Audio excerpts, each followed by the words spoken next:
اس دعا کے ساتھ کہ اللہ رب العالمین سننے اور سنانے کے بعد عمل کرنے کی توفیق عطا فرمائے۔ سب سے پہلا ایصال ثواب کا ذریعہ، اگر آپ کے والدین میں سے یا کوئی رشتہ دار قریبی اقربا فوت ہو گئے ہیں، سب سے پہلے یہ چیک کر لیں کہیں وہ مقروض تو نہیں مر گیا ہے۔ تھوڑا سا جھانک لیں، تحقیق کر لیں، پوچھ لیں کہ مقروض تو نہیں مر گیا، کہیں کسی کا کوئی قرضہ تو ادا نہیں کرنا تھا۔ بری شے ہے یہ کہ اگر کسی شخص نے ایک دفعہ کسی سے قرضہ لے لیا، اس کے بعد اس کی وہ عادت بنتی ہے اور پھر وہ قرض ادا کرنے کی پوزیشن میں نہیں ہوتا، اور اس کے بعد جھوٹے وعدے اور لڑائیاں، جھگڑے، فساد، حتیٰ کہ قتل و غارت، غریبی، اور پھر کورٹ کچہری تک بات پہنچ جاتی ہے۔ حد الامکان کوشش کریں کہ اس سے بچیں، اور اگر بہت ہی مشکل ہے تو اس دعا کے ساتھ لیں کہ یا اللہ میں قرضہ لے رہا ہوں، میری یہ پریشانی ہے، یا اللہ میرا یہ قرضہ ادا کروانے میں میری مدد فرمانا۔ اور اللہ کے نبی نے تو دعا بھی سکھائی تھی سیدنا علی مرتضیٰ رضی اللہ تعالیٰ عنہ کو کہ اگر تم قرض دار ہو، مقروض ہو اور قرضہ ادا کروانا چاہتے ہو اللہ کی توفیق سے، تو دعا پڑھا کرو اللہم اکفینی بحلالک عن حرامک۔ یہ دعا اللہ کے نبی علیہ الصلوۃ والسلام نے سیدنا علی مرتضیٰ رضی اللہ تعالیٰ کو سکھائی ہے۔ تو سب سے پہلے یہ دیکھ لیں، کیوں؟ معروف حدیث ہے، آپ ہر جنازے میں جب کھڑے ہوتے ہیں پڑھنے کے لیے تو امام صاحب کہتے ہیں نا کہ بھائی جو بھی کوئی لین دین ہے، معاملہ ہے، ان کے یہاں پر رشتہ دار موجود ہیں، ان سے پوچھ لیے گا۔ نبی رحمت صلی اللہ علیہ وآلہ وسلم کو جب پتہ چلا ایک صحابی جو مقروض ہے، اللہ کے نبی علیہ الصلوۃ والسلام نے صحابہ کو فرمایا میں نہیں پڑھتا جنازہ، آپ پڑھ لو۔ کیوں؟ قرض کی وجہ سے کہ مقروض ہے،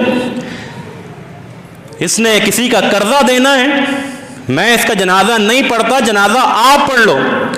اللہ کے نبی علیہ الصلوۃ والسلام صحابی کا جنازہ نہیں پڑھ رہے تھے قرض کی ادائیگی کی وجہ سے کہ یہ مقروض مر گیا ہے۔ پھر ایک ساتھی نے، ایک صحابی نے وہاں موجود تھے، اللہ کے نبی علیہ الصلوۃ والسلام سے فرمایا اللہ کے نبی اس کا جو قرضہ ہے وہ میں ادا کر دوں گا، میں ذمہ داری لیتا ہوں، جو بھی معاملات ہیں اس کے میں پورے کر دوں گا۔ پھر محمد رسول اللہ صلی اللہ علیہ وسلم نے جنازہ پڑھایا تھا۔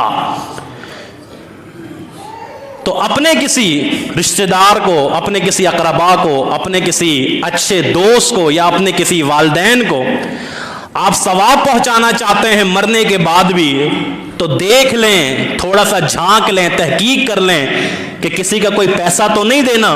اگر پیسہ دینا ہے تو کوشش کریں کہ اپنے پلے سے ادا کر دیں، اپنی جیب سے ادا کر دیں، تاکہ جب یہ ادا ہو جائے گا قرض، اس قرض کی ادائیگی کی وجہ سے جو اس کے معاملات اور نعمتیں رکی ہوئی ہوں گی، اللہ کے حکم سے وہ بحال ہو جائیں گے۔ تو پہلا ذریعہ آپ نے سمجھ لیا ایصال ثواب کا، کہ اگر کوئی قرض دار ہے کوشش کریں، دیکھیں تو آپ اس کا قرضہ ادا کرنے میں پہل کریں۔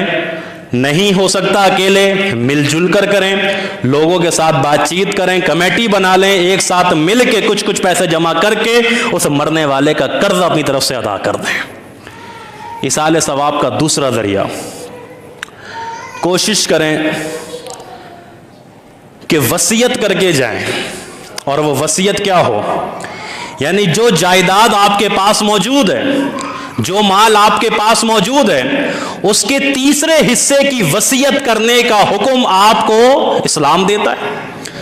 وصیت آپ کر سکتے ہو، جو جائیداد ہے، مثال کے طور پہ آپ کے پاس 30 لاکھ ہے، آپ اس 30 لاکھ کا جو تیسرا حصہ ہے وہ 10 لاکھ ہے، آپ اس 10 لاکھ کی وصیت کر سکتے ہیں کہ یہ 10 لاکھ روپے آپ فلاں مسجد، فلاں مدرسے یا فلاں دینی کام میں آپ نے خرچ کر دینے ہیں۔ ظاہر ہے کہ جب وہ آپ مریں گے اور مرنے کے بعد جب آپ کی وصیت پہ عمل ہوگا تو آپ کو کیا ملے گا؟ ثواب، اجر، اللہ رب العالمین کی طرف سے نعمتیں۔ وصیت آپ کر کے جائیں، بتا کے جائیں کہ یہ 10 لاکھ روپے آپ نے مسجد میں، مدرسے میں، دیگر دینی کاموں میں، فلاحی کاموں میں، رفاہی کاموں میں آپ نے یہ میری جائیداد میں سے، اس میں سے خرچ کرنا ہے، یہ مجھے حکم شریعت دیتی ہے، اسلام دیتا ہے، قرآن و حدیث کہتا ہے کہ کر لو وصیت۔ ہاں، کسی بیٹے کے بارے میں وصیت نہیں، جو وارث ہے اس کے بارے میں وصیت نہیں کرنی، جو وراثت میں حصے دار ہے یہ نہیں کہنا ہے کہ فلاں میرے بیٹے کو 10 لاکھ دے دینا، نہیں، وہ حصہ قرآن نے مقرر کر دیا. فلاں بیٹی کو اتنے لاکھ دے دینا، نہیں، حصہ قرآن نے مقرر کر دیا. بچوں کا حصہ، بیوی کا حصہ قرآن نے مقرر کر دیا. بچوں کے بارے میں، وارثوں کے بارے میں آپ وصیت نہیں کر سکتے کیونکہ وہ حصہ مقرر ہے. اس سے ہٹ کے آپ تیسرے حصے کی وصیت کر سکتے ہو. جب آپ یہ وصیت کرو گے تو لازمی سی بات ہے کہ جب اس پہ عمل ہوگا تو مرنے کے بعد نیکیوں کا سلسلہ جاری رہے گا. اور اسی ضمن میں ایک اور بات بھی عرض کر دوں میں آپ کو کہ کوشش کیا کریں کہ اگر والدین یا کوئی اور بھی جس کی کبھی یہ خواہش ہو کہ میرا جی یہ چاہتا ہے میں دنیا سے چلا جاؤں گا، ٹھیک ہے ایک دن جانا ہی ہے، لیکن یہ جو ایک سلسلہ چل رہا ہے نا، درس کا ایک سلسلہ چل رہا ہے، مثال دے رہا ہوں، درس کا ہر مہینے میرے گھر میں سلسلہ چل رہا ہے، 25-30 بندے آتے ہیں، بیٹھتے ہیں، قرآن و حدیث سنتے ہیں، تھوڑا بہت کھانا کھاتے ہیں، تواضع ہوتی ہے، چلے جاتے ہیں. مرنے کے بعد بھی میرے بچوں یہ جاری رکھنا، مرنے کے بعد بھی یہ سلسلہ جاری رہے. وہ فلاں شیخ آتے ہیں، فلاں عالم دین آتے ہیں، فلاں مفتی صاحب آتے ہیں نا، وہ اسی طرح میرے مرنے کے بعد بھی ہر مہینے آتے رہے. میرے گھر میں، میرے لان میں، میرے اس گیلری میں، جہاں بھی میرا یہ پروگرام گھر میں ہوتا ہے، یہاں آ کے وہ درس دیں، قرآن و حدیث سنائیں. میں مر جاؤں لیکن یہ سلسلہ ختم نہیں ہونا چاہیے. وصیت کر سکتے ہیں آپ، وصیت پہ عمل کرنا آپ کی، اس کا فائدہ کس کو ہے؟ آپ کو ہے کہ آپ چلے گئے ہیں لیکن وہ جو درس و تدریس، قرآن و حدیث کی محبت، شریعت کی محبت، اسلام کی محبت، آپ کے سینے میں ابلاغ کی محبت، تبلیغ کی محبت موجود تھی، اس کی برکت سے مرنے کے بعد بھی حساب و کتاب آپ کا آسان ہو گیا اور نیکیوں کا سلسلہ آپ کے کھاتے میں چلتا جا رہا ہے. تو یہ شریعت کے مطابق میں آپ کو چیزیں بتا رہا ہوں اصال ثواب کی. شریعت سے ہٹ کے جو ہوتا ہے مجھے یہاں کھڑے ہو کے بیان کرنے کی ضرورت نہیں ہے، آپ مجھ سے اچھی طرح جانتے ہوں گے، نہ جانے کیا کیا ہوتے ہیں، لیکن شریعت کے مطابق، کیونکہ ہمارا دین قرآن و حدیث، بس جو قرآن وہ دین، جو حدیث وہ دین، اللہ نے جو فرما دیا وہ دین، پیغمبر کی جو سنت ہے وہ دین ہے، وہ اسلام ہے، وہ شریعت ہے. اس سے ہٹ کے جو ہوگا اس سے ہمارا کوئی تعلق نہیں، وہ اسلام نہیں ہو سکتا، وہ دین نہیں ہو سکتا، وہ آپ کے خود ساختہ طریقے ہو سکتے ہیں، محمد رسول اللہ کا طریقہ نہیں صلی اللہ علیہ وآلہ وسلم. تیسرا ایصال ثواب کا ذریعہ کہ جو مرنے کے بعد بھی، اور یہ بڑا اہم ہے، اس کو توجہ کے ساتھ سنیے گا، کہ شریعت کے مطابق آپ اپنا ترکہ تقسیم کریں. شریعت کے مطابق، شریعت کے مطابق اپنی وراثت آپ یہ تقسیم کریں، دے کر جائیں، لکھ کر جائیں، تاکہ آپ کو اس شریعت کے مطابق فعل کرنے پہ بھی اجر و ثواب ملتا رہے. لیکن اللہ اکبر، کچھ لوگ جو ڈاکو بنے ہوئے، بلکہ میں کہہ دوں کہ کچھ ایسے بھائی جو ڈاکو بنے ہوئے، وڈیرے بنے ہوئے، بدماش بنے ہوئے، نہیں جی ہم دیں گے، ہم کریں گے، کس کا کتنا دینا ہے، کس کو کتنا دینا ہے، نہیں تمہارا کیا تعلق، تم کون ہوتے ہو؟ شریعت نے پابند نہیں کیا، شریعت نے نہیں بتا دیا حقوق، شریعت نے حق نہیں بتا دیا، قرآن نے نہیں بتا دیا، حدیث نے نہیں بتا دیا، اللہ کے نبی نے نہیں بتا دی کس کو کیا دینا، تم کون ہوتے ہو؟ یہ ڈاکے ڈالنا، وَتَأْكُلُونَ التُّرَاثَ أَكْلًا لَمًّا، قرآن کہتا ہے یہ میراث کا مال کھانا بند کرو، یہ وراثت کا مال کھانا بند کرو، یہ ناحق کھانا بند کرو، یہ حق تلفی، اور خصوصاً بہنوں کی حق تلفی ہوتی ہے. اور بہنوں کی حق تلفی کس طرح سے ہوتی ہے؟ یہ وہ بہن نے کہا ہے کہ تم لے لو، مجھے ضرورت نہیں ہے، تم رکھ لو.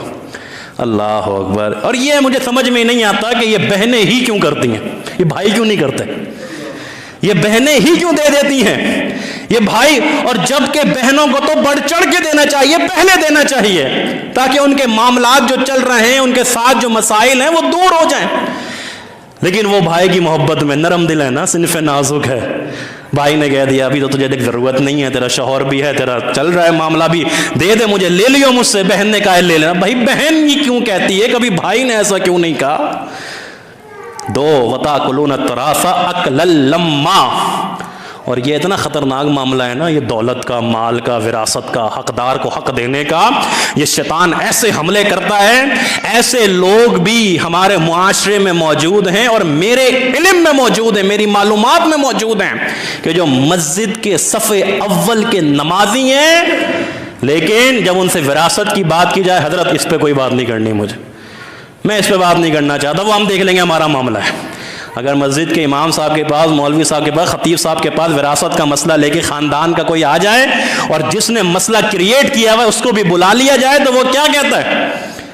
حضرت یہ ہمارا معاملہ ہے، ہم گھر کا معاملہ گھر میں سلجھا لیں گے، آپ کو دخل انداز۔ اور کون ہے جو 5 وقت مسجد کی صف اول کے نمازی ہیں، شرم نہیں آتی، حیا نہیں آتی، اللہ سے ڈر نہیں ہے، اللہ کا خوف نہیں ہے کہ کب تک کھا لو گے، کتنا کھا لو گے، پھر تو جاؤ گے نا۔ وَتَأْكُلُونَ التَّرَاثَ أَكْلًا لَمًّا وَتُحِبُّونَ الْمَالَ حُبًّا جَمًّا۔ اللہ کہتا ہے مال کی محبت میں تم اتنے شدید ہو گئے ہو کہ وراثت کا مال کھا بیٹھے، وارثوں کو ان کو حق نہیں دیا، حقداروں کو ان کو حق نہیں دیا۔ تو فرمایا کہ شریعت کے مطابق اپنا ترکہ تم دے کر جاؤ، لکھ کر جاؤ، قرآن و حدیث کے مطابق یہ جب عمل کیا جائے گا اس پہ تو تمہارے اجر و ثواب میں اضافہ ہوگا، ایصال ثواب۔ پہلی چیز قرض، دوسری چیز وصیت، تیسری چیز شریعت کے مطابق ترکے کی تقسیم، اور چوتھی چیز کہ جو آپ اپنے بزرگوں کو، اپنے والدین کو، اپنے دادا دادی، نانا نانی کو، اپنے رشتہ داروں کو ثواب پہنچا سکتے ہیں، وہ ایک طریقہ یہ بھی ہے کہ اگر ان کے فرضی روزے رہ گئے ہیں، یہ بھی اللہ کے نبی علیہ الصلوۃ والسلام کی حدیث کے مطابق ہے کہ ایک خاتون نے اللہ کے نبی سے پوچھا تھا غالباً کہ اس طرح کا ایک معاملہ ہے، میری ماں یا میری باپ ان کے روزے رہ گئے تھے، فرض روزے، رمضان کے روزے، ان کا کیا کرنا؟ فرمایا تم رکھ لو، ان کی طرف سے تم رکھ لو، جب تم رکھو گی اس کا اجر و ثواب ڈائریکٹ تمہارے والدین کو ملے گا۔ تو غور کریں گے بھی، ایصال ثواب بخشوانا چاہتے ہیں نا مردے کو، تو اس طرح نہ بخشوائیں جس طرح بخشوایا جاتا ہے، اس طرح بخشوائیں کہ جو بخشوانے کا طریقہ محمد رسول اللہ نے بتایا ہے صلی اللہ علیہ وآلہ وسلم۔ روزہ رکھو ان کی طرف سے، روزے رکھ کے اس کا ثواب، اس کا اجر ملے گا ان کو اللہ رب العالمین۔ اسی طرح ایک 5ویں چیز حج کو بھی لے لیں کہ اگر انہوں نے اپنی زندگی میں حج اور عمرہ نہیں کیا، کر لیا تو ٹھیک ہے، کوئی بات نہیں، پھر کرنے کی ضرورت نہیں ہے۔ اگر نہیں کیا کبھی اور وہ وفات پا گئے ہیں، فوت ہو گئے ہیں، حج کر لو ان کی طرف سے، اس کا ثواب بھی اللہ رب العالمین آپ کے والدین تک پہنچائے گا۔